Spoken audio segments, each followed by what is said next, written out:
Ya está en el aire Juan Manuel Cao. A fondo. En Washington están pasando cosas importantes con relación a Cuba. La primera es que prohíben utilizar fondos de aquí de los Estados Unidos, de nosotros los contribuyentes, para las MIPYMES en la isla.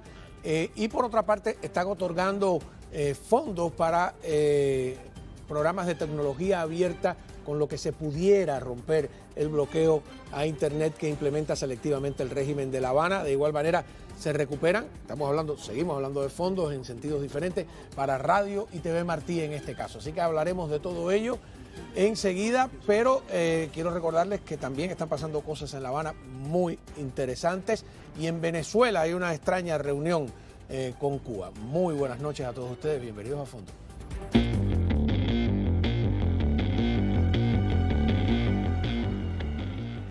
Tenemos con nosotros a Sergio Comas, un verdadero experto en temas cubanos, analista político. Gracias por estar con nosotros. Muchas gracias por la invitación. A ver, un poco ligera mi presentación, ¿no? Eso de sorpresas, etcétera.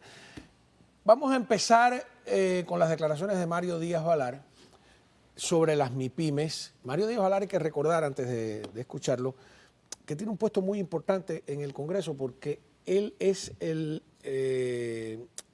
hombre que domina el tema del presupuesto. Todo el mundo tiene que morir en el presupuesto, porque todos los políticos lo necesitan de una manera o de otra. Y dedica tiempo también al tema cubano, al venezolano y al nicaragüense, dentro de los intereses nacionales que hay. Veamos.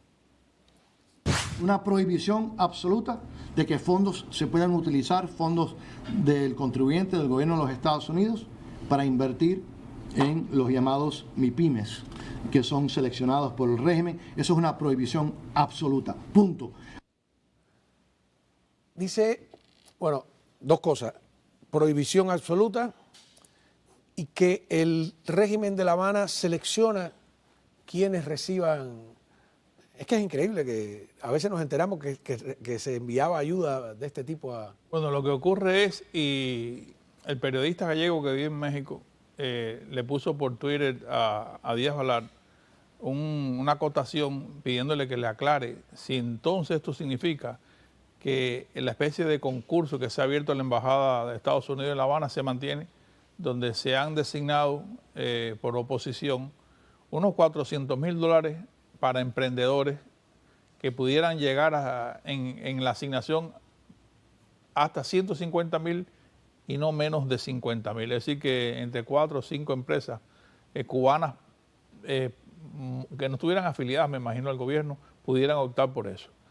Tú tienes por esa parte eso, y tienes al subsecretario Nichols diciendo en España que es el momento que Cuba está en una situación muy crítica, los refresca a todos, mucho apoyo a la disidencia cubana, pero también distingue de que el gobierno, la administración Biden, se va a mantener ayudando a ese sector emergente que pudiera ser la esperanza del cambio en Cuba. A ver, y ahí vemos el debate. Evidentemente, ¿tú interpretarías que la posición de Mario es muy diferente o algo diferente de la posición de la administración? Es completamente diferente, y es un triunfo de Díaz Balart, porque eso es un bill del Comité de Apropiaciones que, entiéndase como apropiación, mal dicho yo en inglés. Bueno, que es así la traducción. Pero esa es la traducción real. Significa que el bill de apropiación, dicho de una manera sencilla, no es más que darle destino al presupuesto ya aprobado. Y en eso él tiene un liderazgo muy grande, porque pudieron poner dinero para revivir el proyecto de Radio y TV Martí, y señaló muy bien, destacó cómo Jiménez pudo detectar que en ese proyecto de tecnología abierta se pudiera haber puesto dinero para el caso específico de Cuba. ¿Cómo se va a hacer técnicamente? Eso es lo que no sabemos. Claro, porque aquí hemos hablado varias veces, y es un tema recurrente, el de que Cuba controla el Internet y cómo proveerle Internet abierto, como más o menos fue el propósito de TV Martí, ¿no? Las tecnologías han cambiado, ha pasado tanto tiempo. Ha sido una tarea difícil, a veces imposible, hay que reconocerlo en muchos sentidos. Así que vamos a escuchar a Mario Díaz Balart hablando del proyecto de Internet abierta, que es como lo ha llamado. Por lo tanto, pusimos 43.5 millones de dólares para el programa de Fondo de Tecnología Abierta, un programa existente que ahora tiene estos fondos, y el propósito es solamente romper el bloqueo del Internet a través del mundo, y que estemos muy claros, que las excusas del presidente Biden y la administración de que no saben cómo hacerlo, que no hay dinero, ya no existen, porque ahí está. Sí, claro, porque aquí la idea no es suspender fondos, sino dónde se ponen esos fondos. El tema con las MIPYME es que parece un tanto ingenuo según sus críticos, ¿no? Porque las pequeñas y medianas empresas que tendrían acceso a esto las coloca el gobierno cubano. ¿Tú crees que incluso con la suerte, que es lo que iban a hacer desde la embajada, como un sorteo, que podía ese sorteo sortear, valga aquí pero el fíjate, juego de palabras, al gobierno cubano colocándote a su yo creo MIPYME? que son dos cosas completamente diferentes, porque ese dinero, que yo sepa, es un dinero que ya estaba puesto ahí desde febrero, y esta aprobación ha sido ulterior, después que el Congreso aprobó con abrumadora mayoría el paquete. El Senado ha tenido que aprobarlo con 74 votos, una cosa muy interesante.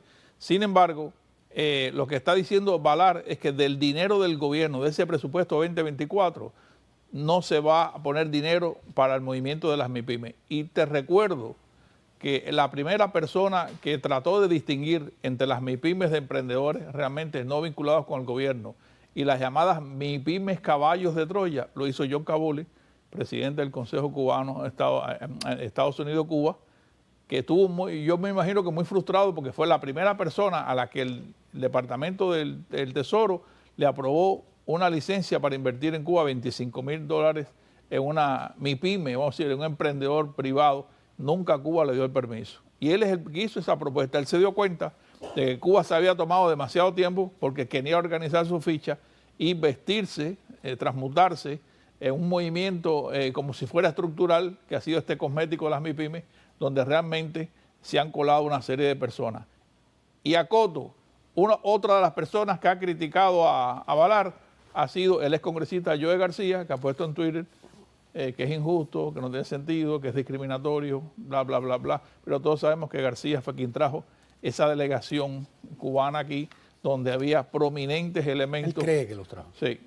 Él la formó. Él la formó y en la radio. A ver, es lo que mucha gente, es una inocencia pensar que el gobierno cubano va a perder la capacidad de decidir de verdad quién recibe ayuda norteamericana, nada más y nada menos, que según el enfoque de ellos, cuando le conviene, sería recibir ayuda del enemigo. Podría ser enjuiciado en Cuba por recibir ayuda. ¿Tú crees que a un opositor, primero que se le permita, yo no conozco ningún opositor que sea dueño de una pequeña empresa, y luego los que teniendo la pequeña empresa, y los vimos aquí, decidieron enfrentarse al gobierno, se las terminaron cerrando? Suponiendo que la tuviera, ¿tú crees que un opositor con una pequeña empresa, y digo pequeña empresa porque en el resto de los países se le llama pymes, en Cuba es donde hacen esa, que quiere decir pequeña y mediana empresa, el MIPYME es un término cubano, ¿se le permitiría ser dueño de un negocio de esta categoría, aunque sea pobre, a un opositor? Claro que no. Fíjate, es muy famoso en las redes el que fuera un gran cómico vernáculo cubano, que es Limay Blanco, convertido al cristianismo ahora, que tiene una institución, y se quejaba, se ha tirado una foto con lágrimas en los ojos porque lo están atacando mucho debido a que tiene un éxito rotundo reconstruyendo viviendas de personas que están en una situación muy mala, y él está pidiéndole al gobierno, donde hay una ley de asociaciones, una ley que no permite que una persona tenga una entidad que no esté vinculada a un ministerio. Eso es lo que él no se da cuenta, porque el Departamento de Estudios Religiosos, que es del Comité Central, es quien controla todas estas organizaciones. No le han permitido al IMAI, que ha tenido una efectividad muy grande, y que por cierto va a ser aquí en el Tropical Park una recogida de cuanta cosa usted quiera mandar a Cuba para los pobres, y él está en el filo de la navaja precisamente respondiendo a lo que tú dices. Es una auténtica persona emprendedora con buenos sentimientos que está tratando de ayudar al prójimo. Me dices que en Cuba está legislado que tú no puedes tener una mediana ni pequeña empresa que no esté vinculada a un ministerio. Yo estoy hablando de una asociación. Una asociación. Una asociación. Y te lo digo. ¿Cuál es la diferencia? Bueno, la diferencia es que el Código Civil, cuando se modificó en el año 85, tenía lo que llamaban la quinta rueda, que eran las asociaciones, que fue cuando surgió la Fundación Pablo Milanés, las consultorías jurídicas. Eso se hizo. El gobierno pensó que ellos manejaban esos bufetes y ya, pero otra gente inteligente dijo, no, yo quiero hacer lo mío también. Y la ley de asociaciones de la República de Cuba impide que una persona cree una asociación que no tenga lo que ellos llaman órgano de relación. El órgano de relación es un ministerio afín a lo que tú vas a hacer. Si eres colombófilo, es el correo. Si Aunque eres, sea una asociación lo que sea, cultural. Lo que sea. No solo económica. Lo que sea. Fíjate que Pablo Milanés disuelve completamente su entidad. La Fundación Milanés. Porque el Ministerio de Cultura estaba completamente celoso del desarrollo que tenía esa entidad. Claro. O sea, era superior el plan que tenía al Ministerio de Cultura. Y lo tiene que disolver para no entrar en un conflicto con el gobierno. Bueno, entonces eso, si lo interpreto bien, me dice que la apertura económica o de asociaciones en Cuba es falsa, ¿no? O sea, siguen controlados por el gobierno a través de pero hay que distinguir, Juan Manuel, entre las asociaciones civiles y las MIPYME, que son entidades encomendades que se forman para producir, para vender o para comerciar. ¿No tienen que estar vinculadas a nada del Estado? No, estamos hablando de otra cosa. Tú me estás preguntando si realmente alguien particular pudiera efectuar independientemente una acción en Cuba, sea religiosa, económica o financiera o de cualquier género, no puede hacerlo. Siempre hay una presencia del Estado. Okay. Y por eso es que la gente criticó que Joe García ingenuamente dijera que eran genuinos representantes, esos mi primero, vamos a llamarle cubanamente, ingenuamente, que vinieron aquí. No, yo vi la discusión en la radio local y fue duro, no pudo, se quedó sin respuesta.